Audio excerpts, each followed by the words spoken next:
একবার এক শহরে একটা মিডল ক্লাস ফ্যামিলি থাকতো। হাজব্যান্ড, ওয়াইফ এবং তাদের এক ছেলে। সেই ছেলেটা স্কুলে পড়তো এবং সেই ছেলেটা পড়াশোনায় মারাত্মক মেধাবী ছিল।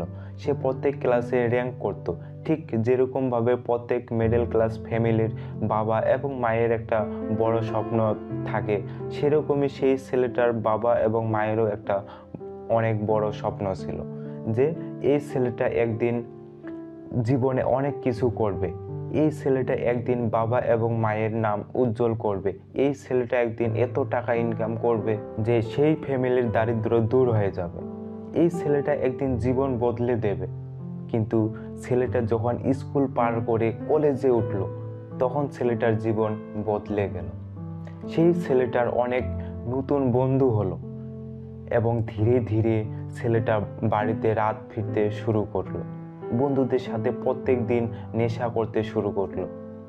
সে আগে যতটা টাইম পড়াশোনায় দিত, এখন সে আর তার পড়াশোনায় ততটা টাইম দেয় না।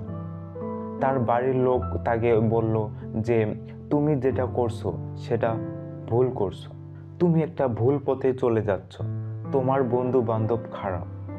কিন্তু ছেলেটি মানতে নারাজ। ছেলেটি তার বাড়ির লোককে স্ট্রেটলি বলে দিল যে আমাকে আমার মতো থাকতে দাও, তোমরা তোমাদের জীবন নিট করো, আমাকে আমার মতো করে বুঝতে দাও, কারণ আমি সব জানি যে আমি আমার লাইফে কি করব এবং কিভাবে করব, এবং আজ আমি যা করছি তা একদম ঠিক করছে। ফ্যামিলির লোক অনেক বোঝানোর পরেও ছেলেটি বুঝলো না। তার রোজ নেশা করার পরিমাণ বাড়তে থাকলো এবং কলেজের যখন ফার্স্ট ইয়ারের এক্সাম আসলো, একটা কি দুটো সাবজেক্টে ফেল করে গেল।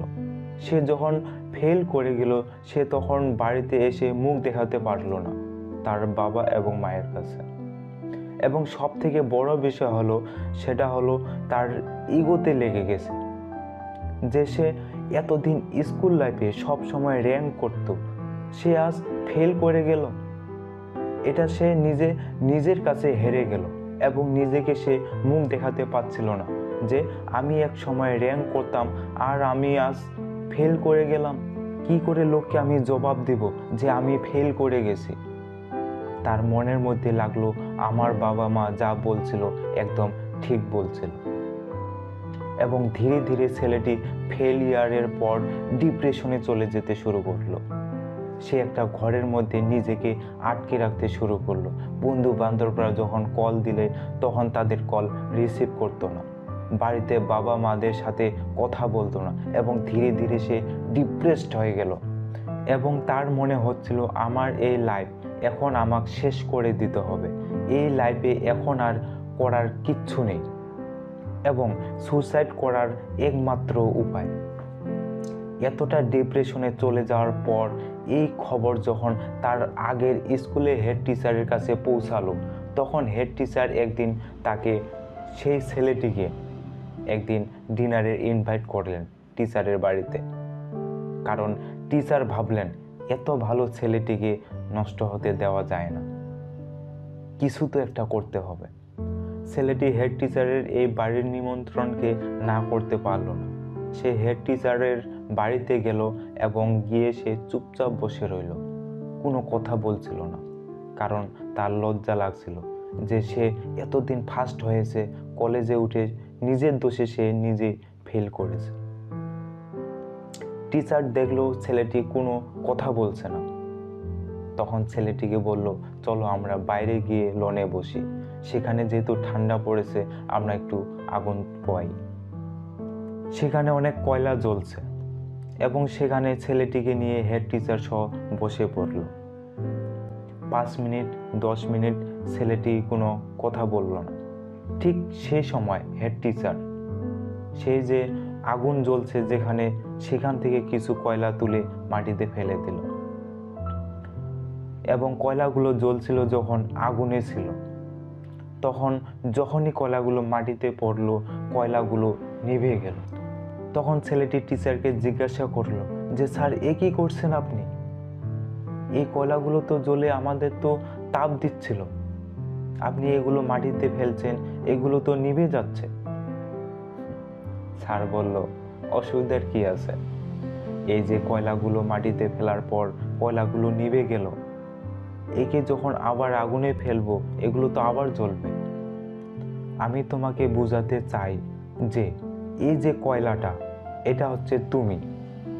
হতে পারে তুমি ফেল করেছো, হতে পারে তুমি একটা খারাপ সঙ্গে পড়ে গেছো, কিন্তু তার মানে এই নয় যে তোমার জীবন এখানে শেষ হয়ে গেছে।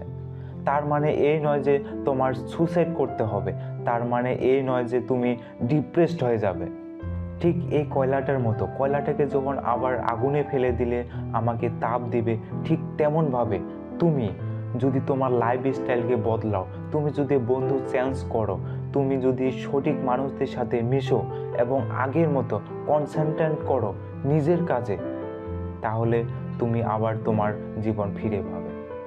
আমরা প্রচুর মানুষ এমন ভাবি যে আমাদের একটা ফেলিয়ার আসার পর হয়তো আমাদের জীবন থেকে সব কিছু শেষ হয়ে গেছে, আমরা হয়তো আর কিছু করতে পারবো না। দিস ইজ নট রাইট, এটা একদম ঠিক কথা নয়। আমাদের লাইফ এই কয়লার মতো, লাইফ গোজ অন। কয়লাকে যেমন তুলে দিলে ও মাটির মধ্যে পড়ে নিভে যায়, ঠিক একইভাবে কয়লাকে আগুনে ফেলে দিলে সে কিন্তু জ্বলে ওঠে।